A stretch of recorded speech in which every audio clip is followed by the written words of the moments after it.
আসসালামু আলাইকুম। ভাবছিলাম বিকেলের নাস্তায় কী বানাবো। বাসায় যেহেতু ফুলকপি রয়েছে ভাবলাম ফুলকপি দিয়ে কিছু একটা বানাই। ফুলকপি আর আটা দিয়ে বানালাম এই ফুলকপির পুরি। গ্রিন চিলি সস দিয়ে এটা খেতে কিন্তু খুব মজা লাগছিল। তাই রেসিপিটা ভাবলাম শেয়ার করে ফেলি। ফুলকপিটা কিন্তু মোটামুটি বড়ই ছিল।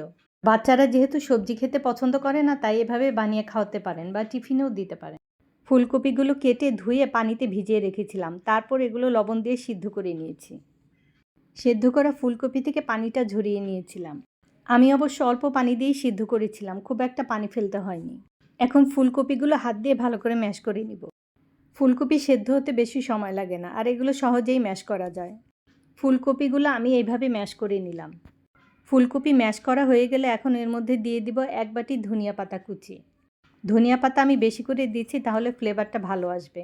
দিয়ে দিলাম কাঁচামরিচ কুচি। 2 প্যাকেট ম্যাগি মশলা দিয়ে দিলাম। স্বাদে ম্যাজিক যেই মশলাটা ওটা দিলাম।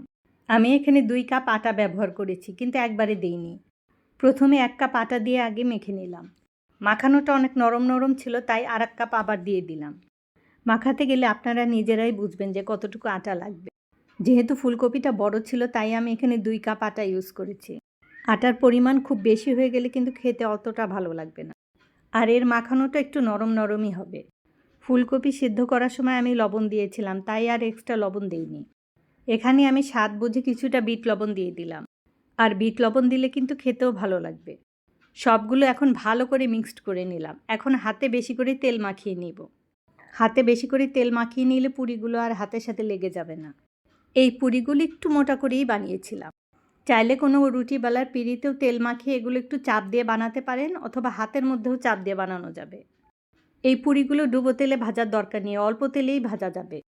এখন আমি ছোট ছোট ডো বানিয়ে নিলাম। এখন এগুলো আমি 2 হাতে চাপ দিয়ে বানাবো। 2 হাতের মধ্যে তেল মেখে নিয়ে এভাবে চেপে চেপে বানাতেও কিন্তু খুব সহজ। এই পুরি বানাতে কিন্তু বেলার কোনো ঝামেলা নেই। এভাবে হাত দিয়ে চেপে চেপে তেলের মধ্যে দিয়ে 2 পিঠ ভেজে নিলেই হয়ে যাবে। আর এভাবে করতেও কিন্তু খুব সহজ। এভাবে আমি প্রতিটা ডো থেকে চেপে চেপে পুরি বানিয়ে তেলে ভেজে নিলাম।